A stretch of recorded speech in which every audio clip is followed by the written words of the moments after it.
This is the Retirement Solution Podcast with financial advisor John Hicks, founder of J. Hagan Capital.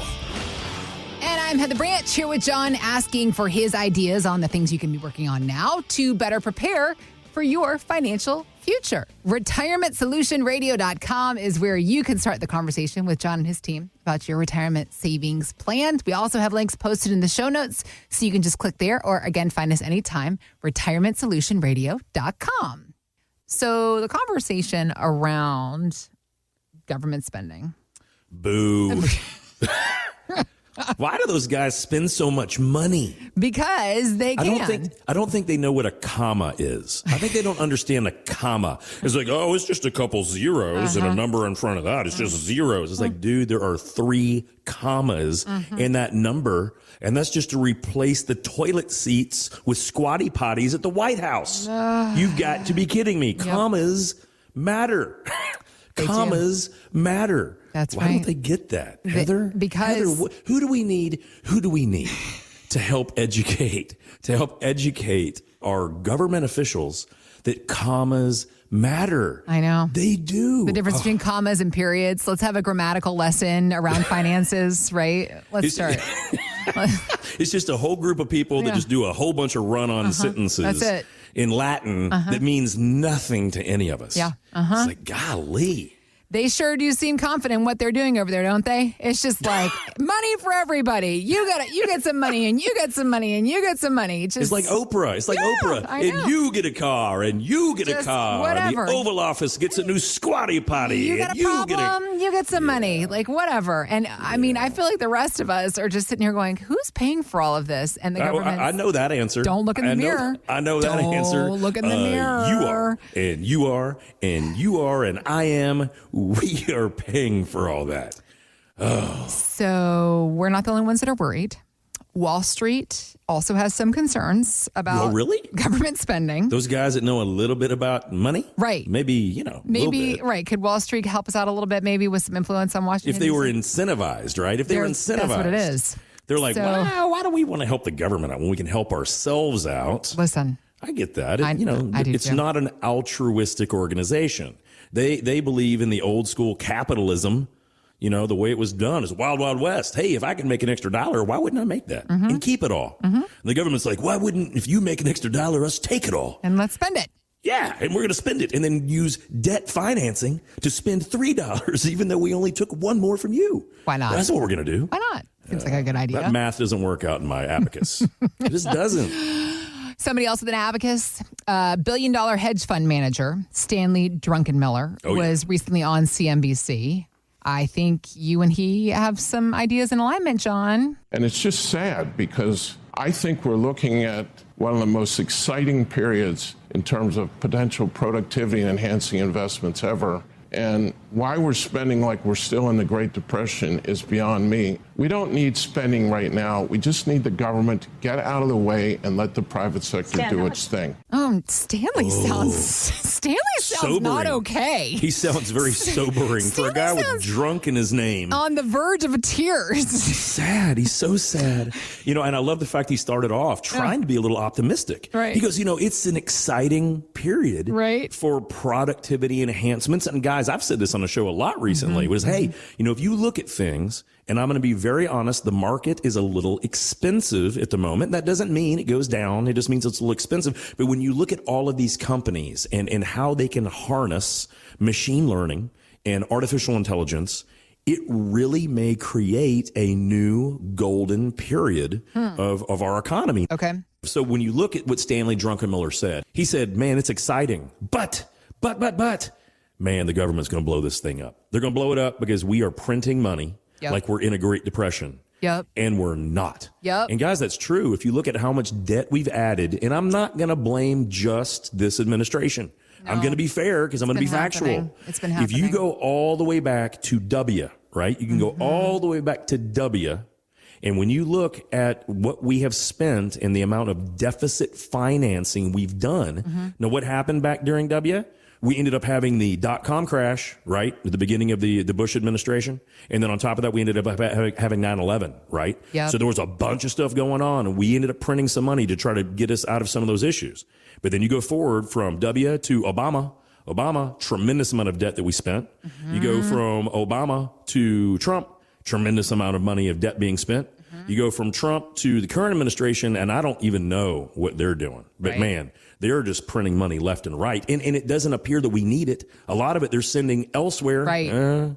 But even no matter who wins in November, my guess is they're used to it. They're going to have to keep printing money, if no other reason, because our interest rates are so high in the U.S. government. As we issue bonds, we're paying those higher interest rates on those bonds. So debt service is going to be important, right? Yep. So one of the things I've said for the past 6 years is, hey, guys, let's be real careful about what we're doing with our money, especially with our retirement accounts, if we want to watch our tax situation. Okay. And I said we probably need to be a little bit vigilant on understanding that tax code and getting it to work in our favor.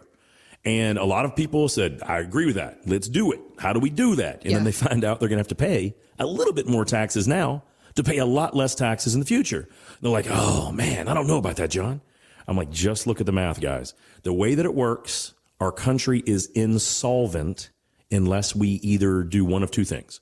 We can either raise tax rates, which we know is going to happen at the end of next year anyway. Tax rates automatically, whether you like it or not, no matter what tax bracket you're in, if you're in the lowest one, if you're in the highest one, makes no difference. And everywhere in the middle, everyone will pay more taxes after 2025. Every one of us, unless we do something about it. Right. So that's just because the GOP tax blessing expires at the end of next year and we go back to the old tax system. The problem is we got a lot more debt than we had when we initiated this thing in the first place. Right. And the government is going to have to go for more money somewhere, right? Yep. Or number two, they can cut a lot of those entitlement programs. Now, what are those entitlement programs I'm talking about? Well, there are four main expenses for our government. Number one is Medicare. Number two is Medicaid. Number three is Social Security. Number four is interest on the debt. So do any one of us getting closer to retirement want them to cut out Medicare? No. Do we want them to cut out Social Security? No. No. Do we want them to quit paying interest on that debt? No. Now, why do we not want them to pay interest on the debt? Because our currency will go to 50 cents on the dollar if we miss a debt payment, which means that we would not be a superpower anymore. We'd be a third world country. So we have to pay that. And of course, Medicaid is for those people that, frankly, they don't have any other options. They would be on the street and cost even more money for other things. And so we have to pay these things, right? Yep. So when you look at that, there's nowhere for the government to go except go after more tax revenue. How are we going to do that? Well, I can tell you the historical way they do it. They go after those of us that have saved well. Yep. Why is that? Well, only 50% of Americans pay taxes at all. 50% of American households do not even pay taxes because they do not make enough money to pay taxes. If you have a married filing jointly couple and you have less than $40,000 of annual income to your name, you basically pay zero federal taxes. It's just how it works. Because the government says, well, you guys need that to live off of. Right. So we're not going to tax you. But everyone else, we pay the remainder. 50% of us pay basically almost all the tax revenue. And if you've done a good job saving, guess what? That qualifies for you to get your own government-approved bullseye. Jeez. They don't physically affix a bullseye on her back to know where to get the money. Right. But they know how much you have. You can't hide it. Well, everything's digital now. I mean, when's the last time you checked your bank statement and where did you do it? Online. Of course. But more than that, if you have your money like most of us have saved our money in an IRA or a 401k, then they already know exactly how much is in it. That's why it has to be held at a custodian, because this custodian every year reports how much money you have in that account to the government. Yep. Now, why is that? Why is that? Think about that, guys. Why on earth does the government need to have a custodian report to them how much money is in your account? Because, guys, we haven't paid taxes on that money yet. A lot of that money we haven't paid taxes on. And the government knows that they hold an IOU.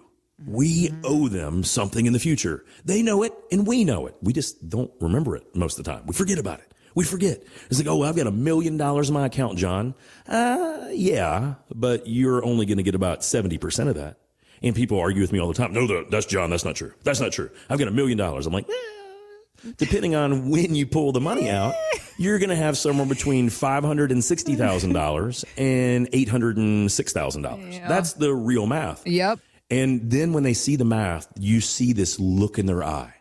like they've been duped. I know. Like they just can't believe it. Yep. And that's what we can potentially plan for. There was a couple that came in last week, and I was going through their numbers, and they'd saved about $1.3 million. 62 years old, thinking about retirement. They saved about $1.3 million, and I showed them the very simple math that we always do. If you assume that they get 9% on their equities and 5% on their fixed income for the next 20 years, they're going to average about 6.5%. Pretty good.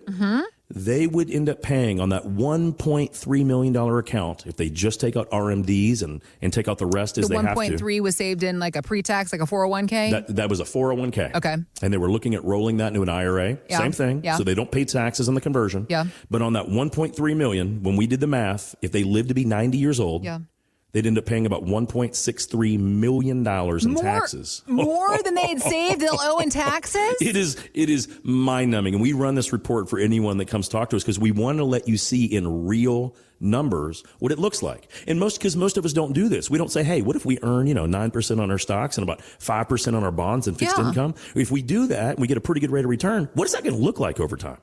Well, this couple on $1.3 million is going to pay over $1.6 million in taxes if they last almost 30 more years, right? Like 28 more years. Okay. And then we showed them, we're not suggesting you do it all at once, but if you converted and you did asset shifting for a 7-year period, we don't want to pay all those taxes in 1 year. Let's spread it out over the course of 7 years.